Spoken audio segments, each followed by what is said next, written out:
রমজান মাসে ইফতারের জন্য খুবই জনপ্রিয় একটি রেসিপি ছোলা ভুনা। আজকে শেয়ার করব সেই ছোলা ভুনা রেসিপি। তো চলুন শুরু করি। প্রথমেই আমরা সারা রাত ভিজিয়ে রেখেছিলাম কালো ছোলা। তারপরে একটা প্রেসার কুকারে ছোলাগুলোকে দিয়ে দেব। ছোলাগুলো দেওয়ার পর পরিমাণ মতো জল দিয়ে দেব।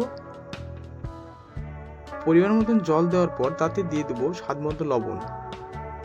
স্বাদ মতো লবণ দেওয়ার পর 1 চামচ দেব হলুদ গুঁড়া। হলুদ গুঁড়া দিয়ে একটু নেড়ে দিয়ে প্রেসার কুকারের ঢাকনা বন্ধ করে দেব। ঢাকনা বন্ধ করে 2টো সিটি দিয়ে নেব। 2টো সিটি দিয়ে নিয়েছি। এবার ঢাকনাটা খুলে নেব। হয়ে গেছে সিদ্ধ 2টো সিটিতে যথেষ্ট। তারপর ছোলাগুলোকে ছেঁকে নেব। ছেঁকে নেওয়ার পর একটা কড়াইতে দিয়ে দেবো সরিষার তেল। তারপর দিয়ে দেবো কুচানো পেঁয়াজ। তারপর একটু হালকা করে ফ্রাই করব।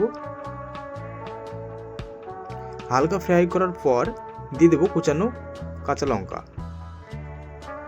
কাঁচা লঙ্কা দিয়ে আরেকটু ফ্রাই করে নেব। তারপর দিয়ে দেবো স্বাদ মতো লবণ। স্বাদ মতো লবণ দিয়ে আরেকটু কষাবো। তারপর দিয়ে দেবো 1 চামচ মতো হলুদ গুঁড়া। তারপর দিয়ে দেবো 1 চামচ মতো জিরা গুঁড়া।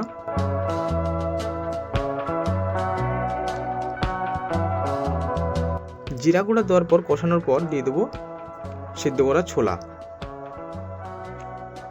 ছোলা দিয়ে ভালো করে নাড়াচাড়া করে ফ্রাই করতে হবে। তারপরে দিয়ে দেবো 1 চামচ মতো লঙ্কা গুঁড়া।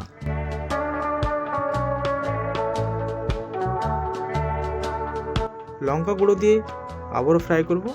আর শেষ মুহূর্তে দিয়ে দেবো 1 চামচ মতো গরম মশলা। গরম মশলা দিয়ে ভালো করে মিক্স করে নেব, নিয়ে নামিয়ে নেব। দেখুন হয়ে গেছে আজকের রেসিপি।